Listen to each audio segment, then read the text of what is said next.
Yo, what's going on, Jets fans? Welcome into the Jets Report. My name is Patrick Siepman, and coming up on today's show, we're going to talk about two players who could be joining the New York Jets during the NFL offseason.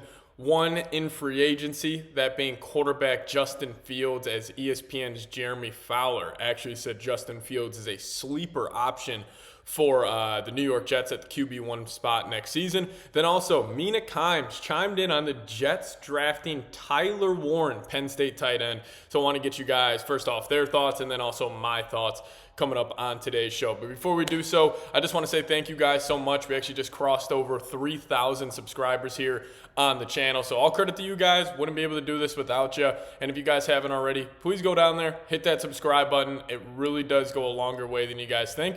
And plus, if you just want more Jets content on your YouTube page, hitting that subscribe button is a great way to do so. So help us out, hit that sub button, and let's dive into today's show. So we're going to start off this episode talking about Justin Fields. So ESPN's Jeremy Fowler reported on Monday's edition of SportsCenter saying the Jets are a sleeper option for Fields in free agency. He said this: they could have some interest. They like the idea of a dual threat quarterback. He's younger. I'm told Fields has looked at the roster, sees some intrigue there too. They have some good young pieces like Garrett Wilson and a good defense. And it makes sense why Fields would want to reconnect with Garrett Wilson. Obviously spent some time together with Ohio State playing for the Buckeyes. And, I think Fields is definitely my most intriguing option to be quarterback one for the Jets next offseason, because if you look at some of these other guys in the NFL, like the Baker Mayfields, the Geno Smiths, the Sam Darnolds, these quarterbacks who kind of fizzled out with the organizations that drafted them, but they went into then a better organization, more catered to the quarterback position. And we saw Geno have some great years with the Seattle Seahawks. We saw, obviously, Sam Darnold this past season with the Minnesota Vikings, winning 14 games, 35-plus passing touchdowns, looked the best in his career by far. And then how about a guy like Baker Mayfield, back-to-back playoffs, or back-to-back AFC South or NFC South championships, So obviously he's had some success there. And if you're looking at Fields, maybe he could be the next guy where obviously didn't work out with the Chicago Bears, and then he gets in the Pittsburgh Steelers organization, a good organization, learn from them, and then maybe he could head over to the New York Jets and have some resurgence there. So quickly my thoughts on Fields. One, I think his value has honestly rose over the last couple of weeks after the Super Bowl and seeing a guy like Jalen Hurts go out there and win it. And I think they're very comparable quarterbacks. Obviously, both great athletes, great in the read option game, triple option game. They both have that in their bag. But also one thing about Fields that we've heard throughout his NFL career, how much his teammates love him, how much the coaching staff loves him. He seems like a very coachable person, a very, just a teammate you can connect with. And, Jalen Hurts kind of has that same, mentality where it's like he's just a guy's guy. He is going to be a great leader. He has all the intangibles you would want at that quarterback position. I think Fields, has similar attributes to Jalen Hurts, but it's going to come down to Fields. Can he win from the pocket? You don't have to win from the pocket all the time. I think Jalen Hurts kind of proved that. But can you win from the pocket just enough where in those big-time moments, the 3rd and 7s, the 3rd and 8s, can you pick those up without, immediately when your first option isn't there, you try to take off with your legs. Can you get to your next read? Can you buy yourself an extra time or an extra second in the pocket and deliver some big-time throws? But, if it's like a Sam Darnold, a Russell Wilson, a Justin Fields, or maybe if Kirk Cousins hits free agency, if I had to choose for the Jets, number one, if you're going to attack free agency for a quarterback, it's Justin Fields for me. And you wouldn't even need to necessarily start Fields right away.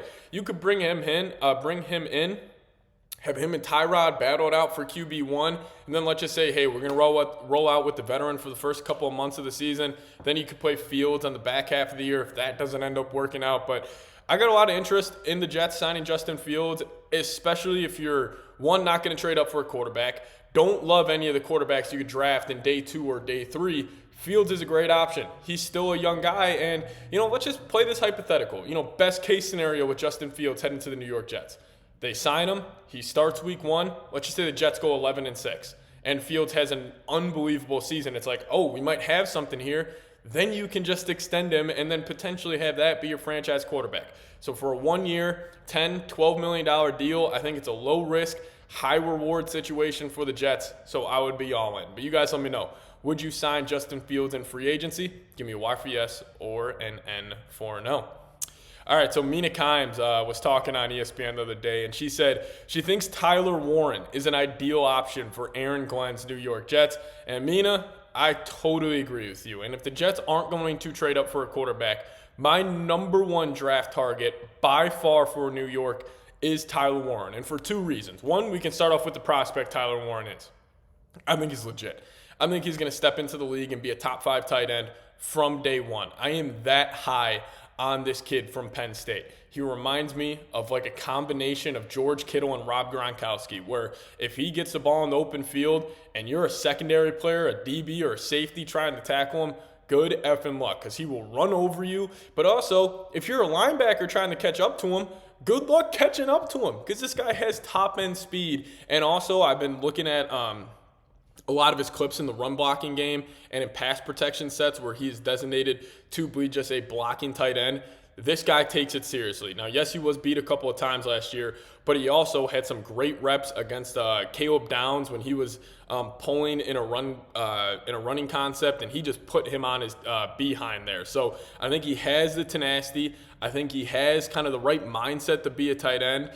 Very similar to George Kittle, where it's like you could just tell this guy just loves playing the game of football. That's Tyler Warren. And he can also run every route imaginable for a tight end. Like, this guy, in my opinion, like, if you had to compare him to some recent tight ends coming out, like, Brock Bowers is like the Travis Kelce, like, prototypical receiving tight end, has a lot of work to do in the run block game and the pass block game, but he is so dynamic catching the football that it's like you can split him out wide, where I feel like Tyler Warren is more the George Kittle type, where it's like he wants to go put his hand in the dirt and he wants to block, but when you ask him to catch the football, he's extremely dynamic. And plus, Tanner Engstrad, new offensive coordinator, coming from that Lions system. He loves to trick plays. He loves to get creative. Tyler Warren's a guy you can put him in Wildcat. Like Penn State did that last season. He was running the football. He was throwing the football. You can use him in a plethora of different ways. So that's my number one reason on why I love him for the Jets, is he's just an unreal prospect.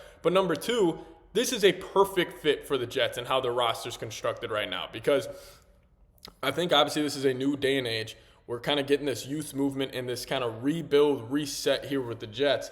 You have Garrett Wilson, an elite X-receiver on the outside. I love both running backs still. I know Breece Hall had a down year. I'm not selling my stock on him just yet. So you got Breece, you got Braylon. You're probably going to have to cut Devontae Adams. So that leaves you with kind of a big hole as who's going to be that secondary weapon next to Garrett Wilson in the passing game. What about a guy like Tyler Warren? Because if you double Garrett Wilson over the top, who's underneath? That's Tyler Warren. And plus, like, tight ends nowadays are coming out hitting at an all-time rate, like Tucker Kraft, Sam Laporta, Brock Bowers. Year one, these guys were high-impact guys, even the guy like Dalton Kincaid of the Buffalo Bills. And also, like, let's just say Tyler Warren works out, say he's the best tight end in the National Football League, you're only going to have to pay him $35 million. Where another guy that I know Jets fans want to draft, Tedderone McMillan, receiver from Arizona, best case scenario, he works out, you're probably going to have to pay him $39, $40 million if he is up there at the Jamar Chase, Justin Jefferson caliber of wide receiver, which I think he has a chance to be. So I would lean Tyler Warren in that spot. I think the tight end position is extremely kind of talked about and underappreciated. Being a former tight end myself, I love the tight ends. I love the way these guys play. And Tyler Warren is just he's just a fantastic prospect. So Mina Kimes, she's chiming in saying the Jets need to draft Tyler Warren. And honestly, I 110% agree with her. But, you guys let me know down below in the comment section if there's another draft prospect you want the New York Jets to draft. Just drop their name down below in the comment section. But number one for me, if they aren't trading up for a quarterback and they're sitting there at pick number 7, it's got to be Tyler Warren. I think this guy's legit. I think he's got a massive ceiling and a super high floor. And honestly, if somebody told me and they said, hey, I think Tyler Warren's the best player in this draft, I wouldn't even have to argue with you. Like, I think he's that special at the tight end spot. So hopefully the Jets end up drafting him. But we'll get out of here. Thank you guys so much for watching today's show. See you guys next time. Go Jets.